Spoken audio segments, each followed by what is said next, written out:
दुनिया में अगर कोई देश भारत का सच्चा दोस्त है तो वो देश इजराइल है। पाकिस्तान के खिलाफ तो इजराइल भारत के लिए अपनी जान तक हाजिर कर देता है।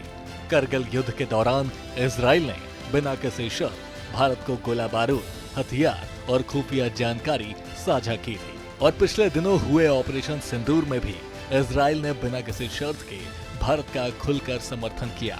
वहीं कई रिपोर्ट्स ने दावा किया कि ऑपरेशन सिंदूर में इजराइल भी शामिल था।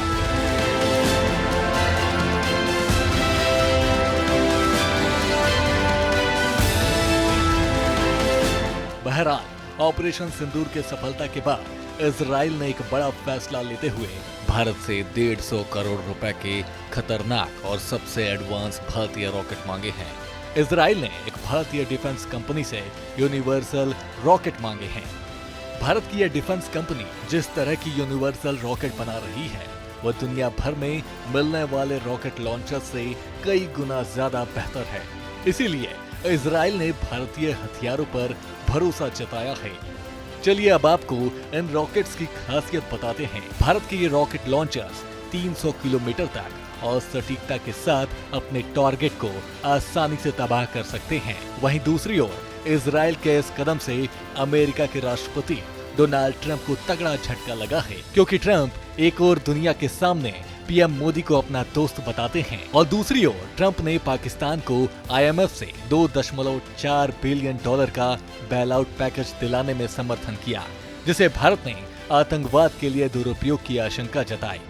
यही नहीं, ट्रंप ने एप्पल के सीईओ टिम कुक को धमकी दी कि अगर अमेरिका में बिकने वाले आईफोन अमेरिका में नहीं बने तो उन पर 25% टैरिफ लगाया जाएगा। ट्रंप ने साफ कहा, मैं नहीं चाहता कि आप भारत में मैन्युफैक्चर करें, भारत अपना देख लेगा। यह बयान कतर की एक प्रेस कॉन्फ्रेंस में दिया गया था।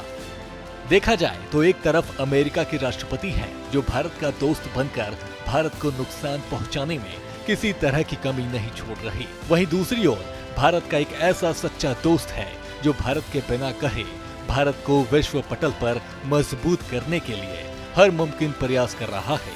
एक तरफ ट्रंप ने टीम कुक को भारत में व्यापार करने से मना किया तो दूसरी ओर इजराइल के प्रधानमंत्री बेंजामिन नेतन्याहू ने भारत में 15,000 करोड़ का निवेश किया।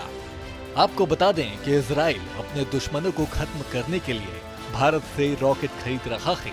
दरअसल इजराइल जिस दुश्मन को खत्म करना चाह रहा है उससे अमेरिका के राष्ट्रपति डोनाल्ड ट्रंप हाथ मिलाते हुए नजर आ रहे हैं।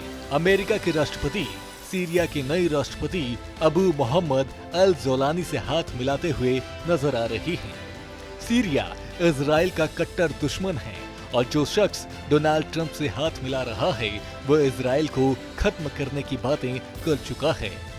चौंकाने वाली बात तो ये है कि कुछ महीने पहले तक अमेरिका ने इस शख्स को आतंकवादी घोषित कर दिया था और इसे मारने, इसे पकड़वाने या इसकी जानकारी देने वाले को $10 करोड़ देने का इनाम भी रख चुका है।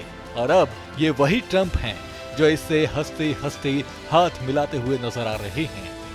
ऐसे में इजराइल ने अमेरिका से ज्यादा भारत पर भरोसा करना ज्यादा बेहतर समझा। ऐसा इसलिए क्योंकि भारत पाकिस्तान युद्ध के दौरान भारत ने अपना पराक्रम दिखाकर साबित कर दिया कि ना तो भारत कमजोर है और ना ही भारतीय हथियार।